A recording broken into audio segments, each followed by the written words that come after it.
I love great conversations. Hi, my name is Angel Jones. Thank you for joining me on 12-Minute Convos, where I help you create a brand of your own unique real self. Listen in as I have conversations with amazing people from all over the world. Good night, Christian Höferle. How are you going on this wonderful, beautiful night? I'm going splendidly. Good night to you as well, Angel. And I am excellent because I just came back from a workout that really got me sweating, and now I'm relaxing in my conversation with you. I love it. Relaxing in my conversation with you. Please do tell me, what part of the world are you in right now? I am in Atlanta, Georgia, in the United States. However, that is not my birth country. I was born and raised in Southeast Germany and moved to the United States, both as a teenager and then again as an adult. Oh, I love it. I love how you said German by birth, American by choice, Bavarian at heart. Yes, yeah, that's important because those of you who know Germany know it's a very tribal, regional country. Despite its small size, there are significant differences within the country.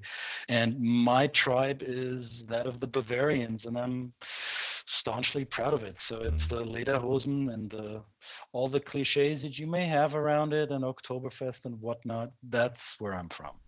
Wonderful. Well, Christian, please do tell me which of your talents is responsible for us meeting. I would think my ability to help people work more successfully across cultures. I coach, I train, I mentor people who have to work in an international cross-cultural context. And of course, they want to be as successful abroad as they are at home. However, that isn't as easy as pushing a button. So it takes some practice, it takes some knowledge, some insight, and some guidance. And I pride myself on doing that really well. And our clients confirm that. And that's, I think, what brings us together here tonight. That's amazing. Now, you created a podcast that expands on what you do through the culture mastery, right? Right. Tell us about that, please. Well, here's the story. The podcast is called the Culture Guy Podcast. And it's a nickname that was given to me in a mastermind group, the global mastermind group that I was part of. And I found it super tacky. So one of the ladies said, oh yeah, you're Christian, the culture guy. And I would have never called myself that, but it stuck. So if the shoe fits, wear it. And ever since, people call me the culture guy. So I thought, let's call the podcast that.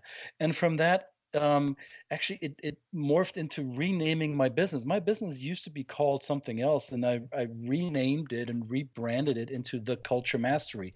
So the culture and then blank is kind of my corporate cultural identity. So I'm the culture guy who runs the Culture Mastery, who runs the culture coaching program, and has the culture mastermind program. And we could expand on that infinitely. So that's the whole story behind it. And on the podcast, I interview people who, for either personal or professional or both reasons, have had an experience of crossing cultures. It could be that they are in the same field business-wise as I am.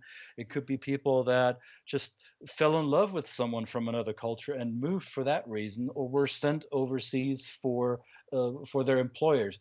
And I let them share their stories of what it was like, what worked, what didn't work, what were some of the pitfalls and no-nos they did, some cultural fool moments they had, and most importantly, how they recovered from those, because I want the audience to have a takeaway and say, oh, okay, this happens. Okay, this could happen to me as well. Nobody's perfect. And if we learn from those mistakes, that's great. And if we can maybe preempt some of those mistakes by learning from other people's mishaps, then even better. I love it. I love it. I love it. Why will you continue to do this, Christian? It's my passion. I love doing this.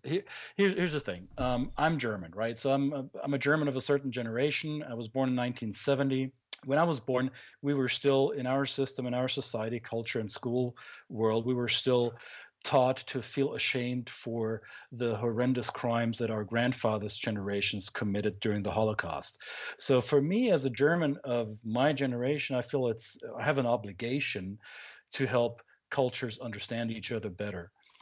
What happened in the 1930s and 40s in Europe is mainly because cultures did not get along with each other. They didn't listen to each other. They had misconceptions of each other.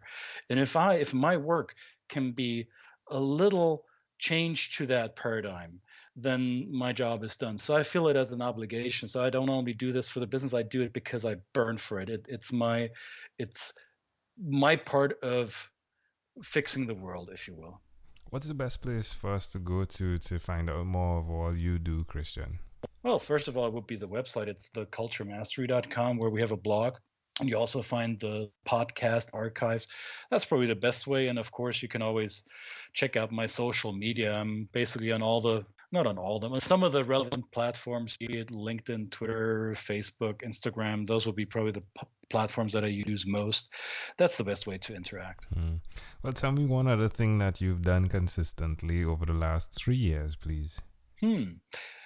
Well, I spoke in front of people and spoke with people, not to people. I think there's a big distinction. A lot of trainers and speakers speak to their audience.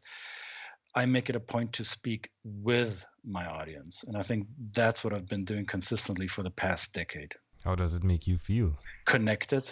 Makes me feel empowering, because talking to people is just lecturing and being condescending oftentimes. Talking with people is eliciting the good inside of others and myself. So it's empowering in both directions. Suggest to someone out there that may have challenges with that concept, why they should even consider doing that. Yeah. Talking with people. Right. Yeah. And when you talk with people, an active part of that is shutting up and listening. Yeah, it took me a while to learn that, I'll tell you. But it definitely helps. It's a constant practice for me. I'm not sure I learned it completely. I have to remind myself. Yes, I will agree with that as well. You're from the Caribbean. I grew up in the Western context, where everybody needs to be heard, has this constant desire of sending information, and people not necessarily do a good job in receiving other people's messages. So that's something that I need to remind myself of as well. Well, amazing audience. We are live with Christian. Please do go check him out. The Culture Guy Mastery, is it? The Culture Guy Mastery, right? Am I saying that correct? The company is called The Culture Mastery, and the podcast is The Culture Guy. Right. So you can check out the podcast. Either way. Yeah. Sweet. Well, Christian, let's switch gears for a moment, and let me invite you now into my time machine that is surrounded with beautiful, warm, blue Caribbean water. Christian, what is your earliest childhood memory?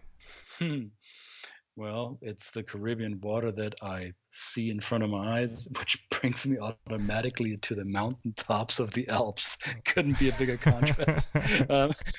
My grandparents, my grandmother, who unfortunately died a week before her 97th birthday this year, she always took us into the North Italian region in the Alps, and we went hiking up there. And I remember the serenity of the cowbells and the birds chirping and the crickets humming, and I don't know what the sound is called that they make, but nature up in the mountains, the peaceful quiet, the green of the meadows, the yellow of the flowers, the smell of the clean air is peace, inner peace. So how early did you go up there? How old do you think you were? Maybe 3, 4, 5 years. So wow. Grandma made us walk, and I hated her. At times, I hated her because she made us walk up these hills. However, it connected me to nature. It connected me to the mother, which is Earth, and I didn't know it back then, but it also connected me to the higher power, to spirit above. So yeah, that was great experience. Amazing. Well, can I offer an interpretation to the thought picture you created in my mind? Yes, please. I like the idea of it's always a challenge to get to the place where everything that is of color blends together. Hey, that actually rhymed, right?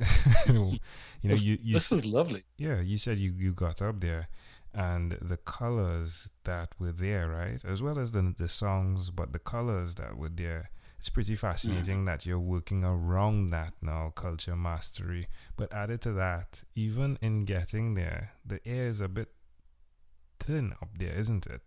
Right? It's not the same air. So you get to the place where you've achieved your goal, where you're helping people understand the value of speaking to different cultures and how to do that. But I think it's a consistent and constant challenge, but it is possible. Beautiful. I couldn't have said it better. I will type this out. This is awesome. You're welcome. You're welcome. Well, if we fast forward to when you were 12, what was your favorite song?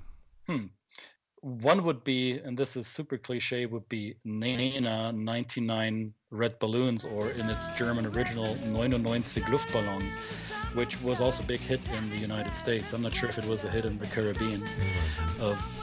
It was a German song of 99 red balloons accidentally flying into the air and being mistaken for jet planes attacking. Wow. And this was in the midst of the Cold War in the early 80s. Wow. So it was a song about the fear of Cold War becoming real. And that song shaped the mindset of an entire generation. Wow. And if I may, there was another song. Sure. I know I can only pick one, but there was another song in that same year that resonated with me and still plays out, is Ebony and Ivory, Stevie Wonder and Paul McCartney, the two ethnicities, two cultures coming together at a keyboard. Well, you've connected it, right? Like, you're connecting it. Like, we could switch mics. Like, you could do this on my side, right? I wouldn't hope so. You're a master at this. Thank you, my friend. Well, Christian, we have arrived at our destination. But before we get off of this time machine, there's a small declaration form. So it's yes or no, possibly a bit more. We're going to go pretty quickly here. Christian, have you chosen someone to pass on your skills to? Not yet. Are you married? Yes, I am. Do you have children? 2 beautiful daughters. Do you believe in God? I believe in spirit. Do you have an inner circle of friends? Yes. Do you watch TV for more than 3 hours a day? I don't. How about 3 hours a week? Most certainly. What about screen time, the phone and the computer? Is it more than 8 or less than 8 hours a day? Way more than 8.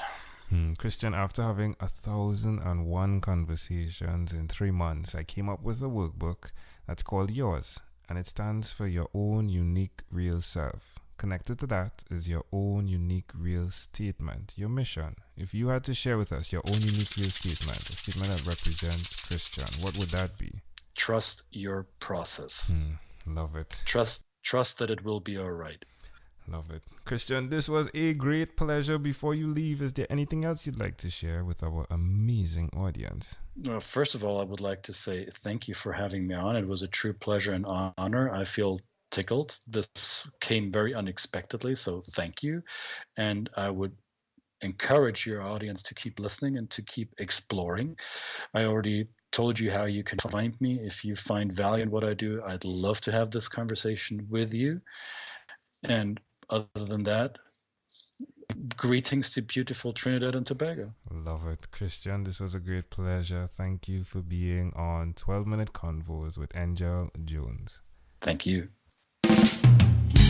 Thank you for being on 12-Minute Convos with Angel Jones. Stay tuned for more from our advertisers. Diabetes is a mountain pandemic. It's a disease that's not acute but chronic. Similar to this rhyming method, I have simplified the definition, the signs and symptoms, and the complications of diabetes for both adults and children in my books, Poems for Patients, A Focus on Diabetes, and The ABCs of Diabetes for Children. These books are available on Amazon.com, and for more information, you can visit my website, poemsbyaj.com. That's poemsbyaj.com.